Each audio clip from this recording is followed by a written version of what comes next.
আসসালামু আলাইকুম। আজকে আমরা শরীরের সুস্থতার জন্য একটা গুরুত্বপূর্ণ বিষয় নিয়ে কথা বলবো। সেটা হচ্ছে ব্যালেন্স ডায়েট। অর্থাৎ আমরা কি খাবো, কি খাওয়া আমাদের শরীরের জন্য প্রয়োজন সেই বিষয়। আজকের এই লেসনটা অত্যন্ত জরুরি, গুরুত্বপূর্ণ সবার জন্যই। তো আমাদের প্লেটের মধ্যে, খাবারের প্লেটে কি, কি থাকা উচিত সেই বিষয়ে আমরা একটু কথা বলবো। প্রথম বিষয় হচ্ছে আমাদের সুস্থতার জন্য, আমাদের শরীর গঠনের জন্য আমাদের প্রত্যেকদিন প্রোটিন প্রয়োজন। সবচেয়ে ভালো মানের প্রোটিন হচ্ছে মাছ, যেটা হচ্ছে সহজেই ডাইজেশন হয় এবং পাশাপাশি হচ্ছে বিভিন্ন ধরনের মাংস, মুরগির মাংস, গরুর মাংস, যেগুলো সবচেয়ে ভালো হয় যদি সেটা হচ্ছে প্রাকৃতিকভাবে পালন করা হয়। অর্থাৎ নিজস্ব বাসাবাড়িতে অথবা গ্রামের পরিবেশে ফিডবিহীন, অর্থাৎ ন্যাচারালভাবে উৎপাদিত।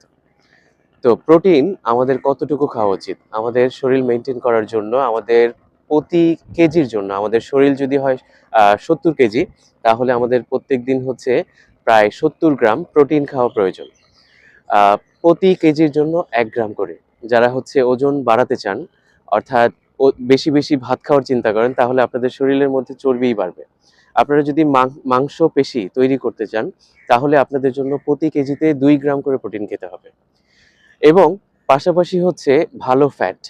অনেকে ফ্যাট খেতে ভয় পায়।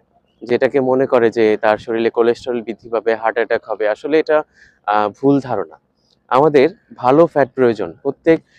আমরা যতটুকু প্রোটিন খাবো তার অর্ধেক। অর্থাৎ আমাদের যদি ৭০ গ্রাম প্রোটিন প্রয়োজন হয়, তাহলে তার অর্ধেক, অর্থাৎ প্রতিদিন প্রায় ৩৫ গ্রাম ফ্যাট খেতে হবে। ভালো ফ্যাটের মধ্যে কি, কি আছে?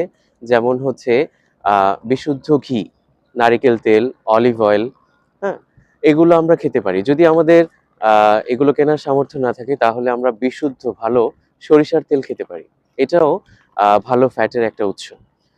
তো পাশাপাশি আমরা হচ্ছে সহজলভ্য যেমন তিল খেতে পারি। তিলের মধ্যে ভালো ফ্যাট আছে। তিসি খেতে পারি। এটার মধ্যে ওমেগা 3 আছে, ফ্যাটি অ্যাসিড। তো এগুলো আমাদের শরীরের জন্য সহজলভ্য উপাদান, যেগুলোর মাধ্যমে আমরা প্রতিদিনের পুষ্টি চাহিদা পূরণ করতে পারি। আমরা প্রতিদিন ১ মুঠ বাদাম খেতে পারি, চীনা বাদাম। যেটা আ অল্প, দাম খুব বেশি না। কিন্তু এটা হচ্ছে খুবই প্রয়োজনীয় এবং স্বাস্থ্য উপকারিতা রয়েছে এর। এর পাশাপাশি আমরা কমপ্লেক্স কার্বোহাইড্রেট খেতে পারি। যেটা হচ্ছে আমরা ব্রাউন রাইস থেকে পেতে পারি। আ ব্রাউন আ রাইসের পাশাপাশি হচ্ছে যেমন বিভিন্ন ধরনের মিলেট আছে। যেমন হচ্ছে কাউনের চাউল অথবা হচ্ছে আপনার বিভিন্ন ধরনের ওটস। এগুলোর মধ্যে খুবই আ বেশি পরিমাণে ফাইবার থাকে। এই ফাইবার আমাদের শরীরের জন্য অত্যন্ত জরুরি। এটা আমাদের শরীরকে ভেতর থেকে ডিটক্সিফাই করে। তো এর পাশাপাশি আমাদের প্রচুর পরিমাণে শাকসবজি খেতে হবে। যেগুলো আমরা যদি সম্ভব হয় আমাদের বারান্দায় অথবা বাড়ির আঙিনায় আ উৎপাদন করতে পারি। বাজার থেকে যেগুলো আমরা কিনে খাই, এগুলোর মধ্যে প্রচুর পরিমাণে কীটনাশক ব্যবহার করা হয়। প্রচুর পরিমাণে পেস্টিসাইডের কারণে এদের যেই স্বাস্থ্য উপকারিতা সেগুলো হচ্ছে হ্রাস পায়। পাশাপাশি এগুলো আমাদের ক্যান্সারের কারণও হয়। বর্তমানে প্রচুর পরিমাণে ক্যান্সারের রোগী বিদ্যমান এবং আগামী যে বছরগুলো, এগুলো আমাদের জন্য প্রচণ্ড ভয়াবহ আ দিন নিয়ে আসতেছে।